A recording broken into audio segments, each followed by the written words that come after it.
अथ श्री महाभारत कथा। श्री महाभारत कथा। महाभारत कथा। महाभारत कथा।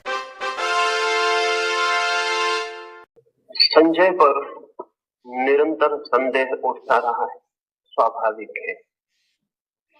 संजय बहुत दूर बैठकर कुरुक्षेत्र में क्या हो रहा है उसकी खबर धृतराष्ट्र को देता है।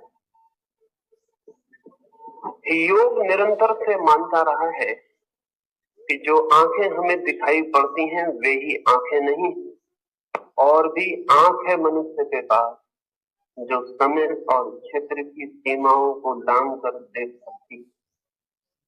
महाभारत में संजय को युद्ध कैसे दिखाई देता था, इसी पर हम गुरुदेव की वाणी से समझेंगे। हमने टीवी सीरियल या महाभारत में हमने देखा कि महर्षि वेद व्यास आते हैं और संजय को दिव्य दृष्टि प्रदान करते हैं, जिससे संजय को युद्ध दिखाई देने लगता है। लेकिन हम यहाँ पर एक वैज्ञानिक तरीके से बात को समझेंगे, एक सच, एक प्रामाणिक तौर पर बात को समझेंगे। योग क्या कहता है, इससे जो कहता है वो सही भी होगा ऐसा नहीं। संदेह होता है मन को, इतने दूर संजय कैसे देख पाता है, क्या वो सर्वज्ञ है? नहीं। पहली तो बात ये कि दूरदृष्टि, क्लेरवायंस कोई बहुत बड़ी शक्ति नहीं है, सर्वज्ञ से उसका कोई संबंध नहीं। बड़ी छोटी शक्ति है, और कोई भी व्यक्ति चाहे तो थोड़े ही श्रम से विकसित कर सकता है। और कभी तो ऐसा भी होता है कि प्रकृति की किसी भूल चूक से वो शक्ति किसी व्यक्ति को सहज भी विकसित हो जाती। एक व्यक्ति है अमेरिका में अभी मौजूद, नाम है टेड सीरियो। उसके संबंध में दो बातें कहना पसंद करूंगा तो संजय को समझना आसान हो जाए, क्योंकि संजय बहुत दूर है समय में हमसे, और न मालूम किस दुर्भाग्य के क्षण में हमने अपने समस्त पुराने ग्रंथों को कपोल कल्पना समझना शुरू कर दिया है। इसलिए संजय को छोड़ें।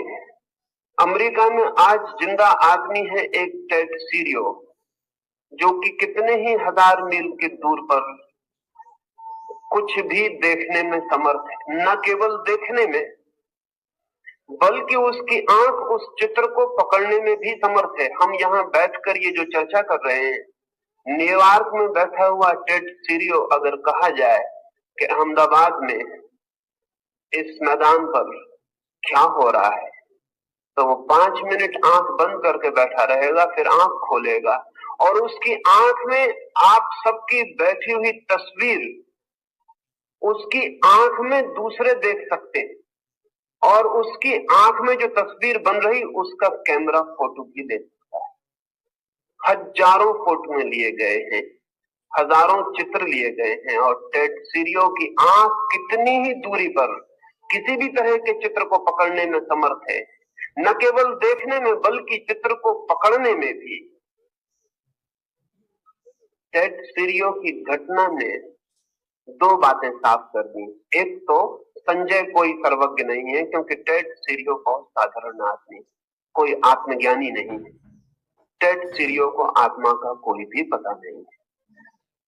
टेड सीरियो की जिंदगी में साधुता का कोई भी नाम नहीं है, लेकिन टेड सीरियो के पास एक शक्ति है, वो दूर देखने की विशेष है शक्ति। कुछ दिनों पहले स्कैंडिनेविया में एक व्यक्ति किसी दुर्घटना में जमीन पर गिर गया कार से, उसके सिर को चोट लग गई और अस्पताल में जब होश में आया तो बहुत मुश्किल में पड़ा। उसके कान में कोई जैसे गीत गा रहा हो ऐसा सुनाई पड़ने लगा। उसने समझा कि शायद मेरा दिमाग खराब तो नहीं हो गया, लेकिन 1 या 2 दिन के भीतर स्पष्ट सब साफ होने लगा। और तब तो ये भी साफ हुआ कि 10 मील के भीतर जो रेडियो स्टेशन था उसके कान ने उस रेडियो स्टेशन को पकड़ना शुरू कर दिया। फिर उसके कान का सारा अध्ययन किया गया और पता चला उसके कान में कोई भी विशेषता नहीं है, लेकिन चोट लगने से कान में छुपी कोई शक्ति सक्रिय हो गई। ऑपरेशन करना पड़ा, क्योंकि अगर 24 घंटे ऑन ऑफ करने का तो कोई उपाय नहीं था। अगर उसे कोई स्टेशन सुनाई पड़ने लगे तो वो आदमी पागल ही हो जाए।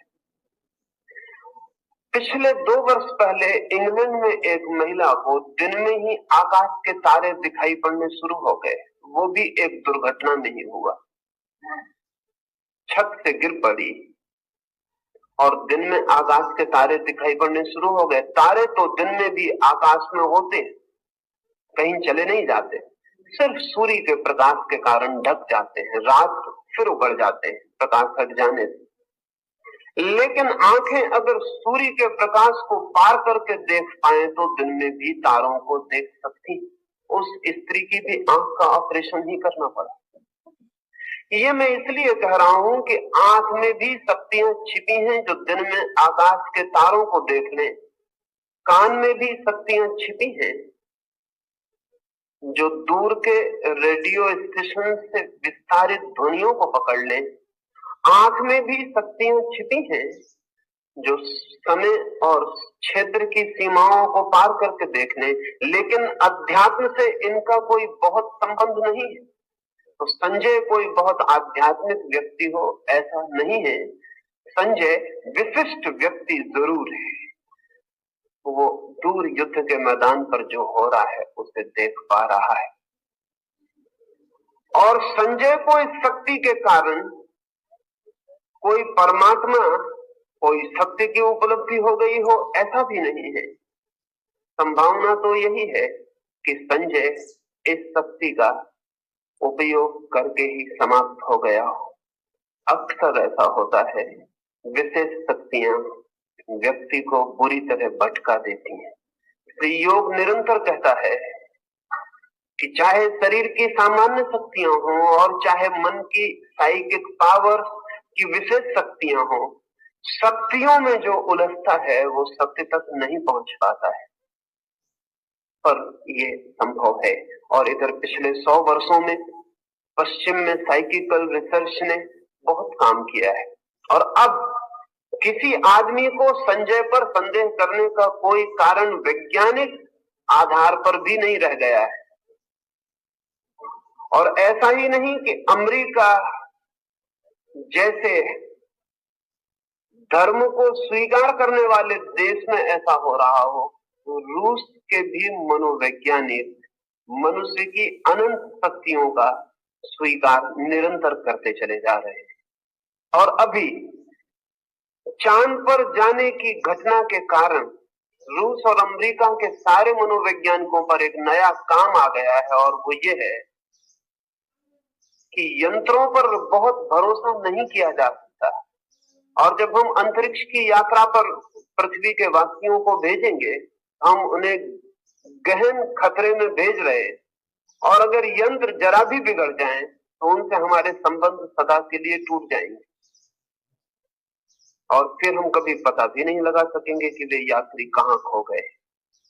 वे जीवित नहीं, वे किस अनंत में भटक गए, हम उनका कोई भी पता न लगा सकेंगे। इसलिए एक सब्स्टिट्यूट, एक परिपूरक व्यवस्था की तरह दूर से बिना यंत्र के देखा जा सके, सुना जा सके, खबर भेजी जा सके, इसके लिए रूस और अमेरिका की दोनों की वैज्ञानिक प्रयोगशालाएं अति आतुर, और बहुत देर न होगी कि रूस और अमेरिका दोनों के पास संजय होंगे, हमारे पास नहीं होंगे।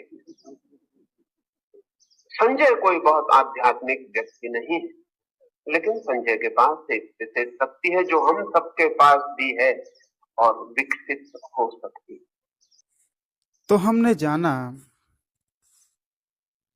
कि महाभारत में संजय कोई दिव्य दृष्टि से नहीं देख रहा था, बल्कि उसके पास एक खुद की एक विशिष्ट शक्ति जरूर थी, जिससे वह